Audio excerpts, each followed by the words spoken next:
Can you picture the stench of decomposing flesh mixed with salt spray on a wooden deck thousands of miles from any shore? Picture yourself trapped for months with corpses that couldn't be buried, watching shipmates turn to walking skeletons before your eyes. Today we're diving into the darkest maritime secrets of the colonial era, the horrifying reality of what happened when death visited ships at sea. During the age of exploration, crossing oceans meant confronting mortality in ways that would break modern minds, and the treatment of the dead aboard these floating prisons reveals humanity at its most desperate and disturbing. Notice how the morning sun barely penetrates the thick fog rolling across the deck of a 16th century galleon, where the night watch discovers another body among the coiled ropes. The corpse lies twisted, mouth agape, eyes clouded white like sea foam.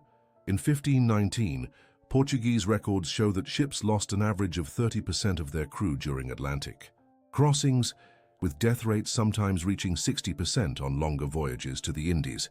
The surviving crew members gather around, their faces gaunt and hollow, knowing they must decide quickly what to do with their dead shipmate before the tropical heat makes the situation unbearable. And the smell was just beginning. Feel the rough hemp rope burning through your palms as you help drag the lifeless body across the splintered deck, the wood groaning under the combined weight of the living and the dead. The corpse's skin has already begun to take on that waxy, translucent quality that sailors learned to recognize, a sign that decomposition was accelerating. In the humid ocean air, Spanish maritime laws from 1573 required that bodies be sewn into canvas shrouds within 6 hours of death, but these regulations assumed the ship carried enough sailcloth for both the living and the dead. When fabric ran short, crews had to make impossible choices between mending sails and wrapping corpses. The body slides another inch toward the rail. Listen to the whispered prayers mixing with the creaking of the ship's timbers as the chaplain, if one survived, mutters half-remembered Latin over yet another canvas-wrapped figure. The sound of waves slapping against the hull creates a rhythm that seems to mock the solemnity of the moment. In 1591, English naval records documented that ships' chaplains died at twice the rate of ordinary seamen, often from diseases contracted while performing last rites in the cramped, infected quarters below deck. Without proper religious authority, superstitious sailors developed their own rituals, believing that improper burial at sea would curse the entire voyage. But some things were worse than curses.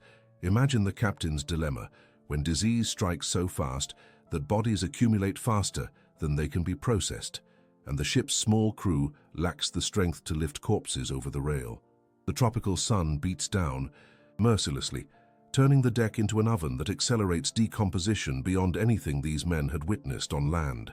Dutch East India Company logs from 1602 reveal ships where dead bodies were stacked like cordwood in the lower holds for days, creating breeding grounds for rats and disease that infected the remaining crew.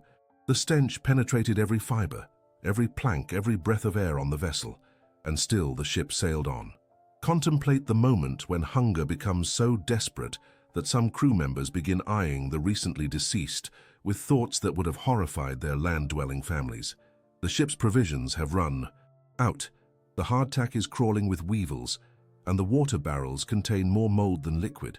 Historical accounts from French voyages to the Caribbean in 1635 document cases where crews resorted to consuming human flesh from the recently deceased, justified by maritime laws that prioritized the survival of the living over the dignity of the dead. These weren't acts of madness, but calculated decisions made by men who understood that moral boundaries became fluid when death surrounded them. The line between civilization and survival disappeared.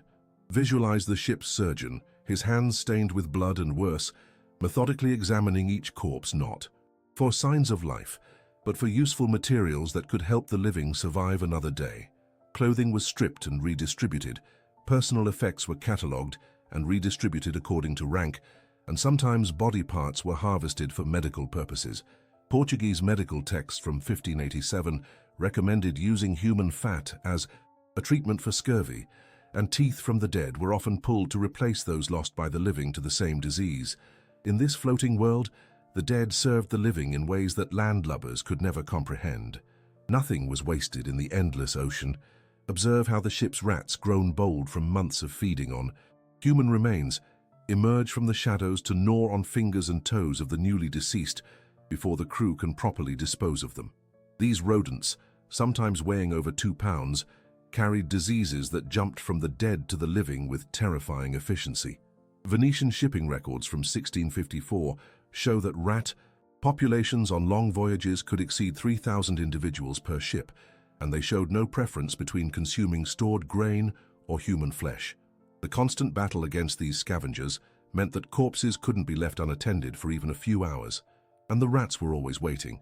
If you think this deep dive into maritime horror is intense, make sure you hit that subscribe button and share this video with anyone who needs to appreciate the brutal reality behind those romantic tales of ocean exploration, because what comes next will challenge everything you thought you knew about survival at sea.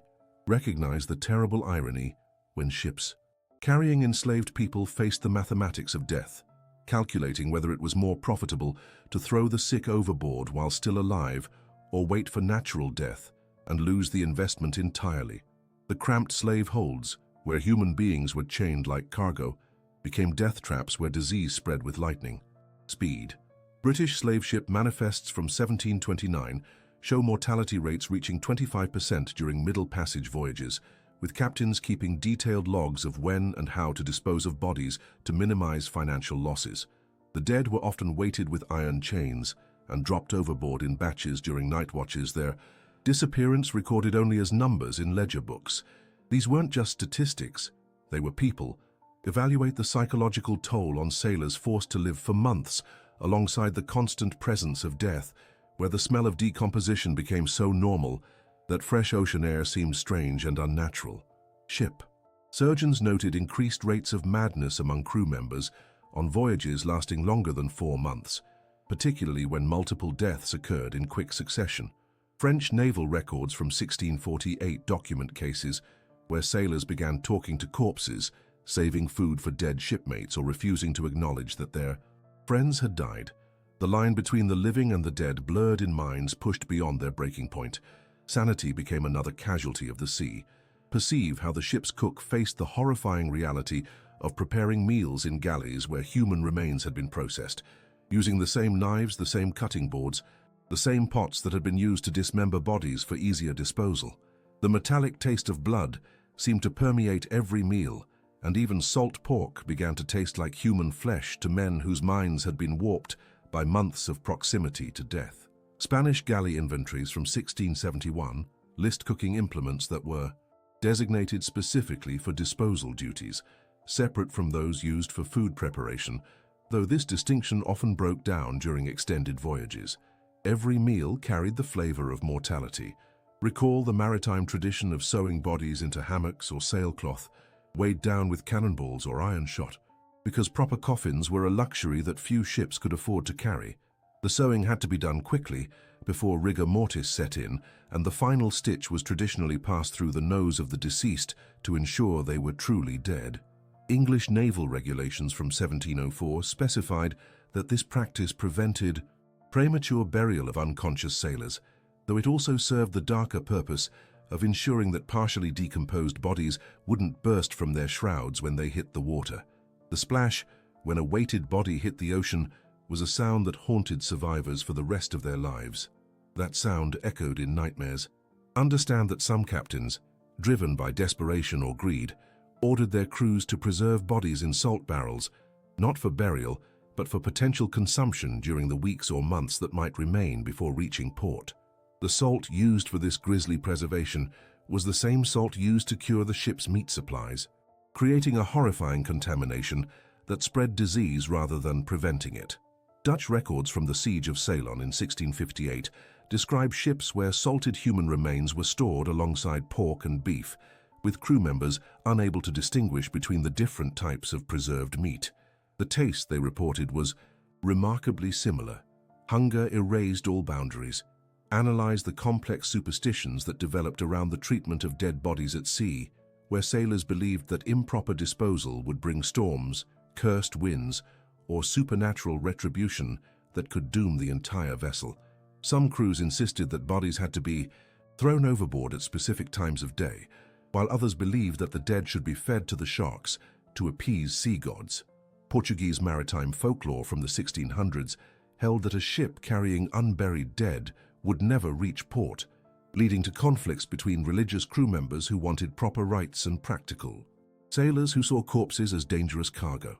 These beliefs often determined life or death decisions about when and how to dispose of human remains. Superstition ruled over reason. Confront the ultimate horror when captains realized that their own crews were dying so rapidly that there might not be enough living sailors left to operate the ship, forcing them to make the unthinkable choice between preserving bodies as potential food sources or maintaining enough manpower to continue sailing. The mathematical equation was simple but terrifying. Each death reduced the ship's ability to function while potentially providing resources for the survivors. Admiralty courts in London heard testimony in 1676 from a captain who ordered his crew to consume the dead rather than attempt to reach port with insufficient sailors to navigate, a decision that saved 11 lives but haunted the survivors forever. Some choices left permanent scars. Discover that the most experienced mariners could predict death days in advance by reading the subtle signs in their shipmates' eyes, skin color, and breathing patterns, allowing them to prepare for the grim rituals that would follow. These death watchers, usually older sailors who had survived multiple voyages, became informal executors who organized the disposal of bodies and distribution of possessions. Imperial Russian naval logs from 1698 mention sailors who specialized in death preparation, men who could sew a shroud in under 10 minutes and knew exactly how much weight was needed to ensure a body would sink properly. Their expertise was as valuable as any other maritime skill. Death had become a profession.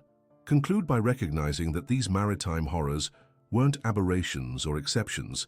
They were the standard reality of ocean exploration, where the treatment of the dead reveals the true cost of the age that connected continents and built empires. Every successful voyage that brought back gold, spices, or territorial claims was built on a foundation of human remains that rest on ocean floors around the world. The sailors who endured these experiences didn't speak of them when they returned home, carrying their secrets like invisible scars that marked them as different from the people who had never faced such choices. They understood that civilization was just a thin veneer that disappeared completely when death became your constant companion on an endless sea. These men looked at the world with eyes that had seen humanity stripped to its core, where the dead served the living in ways that polite society could never acknowledge. Their silence wasn't shame, it was the weight of knowledge that some experiences can't be shared with those who haven't crossed that threshold. Today, as we sail on comfortable cruise ships or fly across oceans in hours, we've forgotten that our connected world was built by people who lived and died in ways that would shatter modern minds. If this journey into maritime darkness has opened your eyes to the real price of exploration, leave a comment sharing your thoughts on how these realities change our understanding of history. The ocean keeps its secrets, but these stories deserve to be told. Don't forget to watch the video and playlist that will appear on your screen.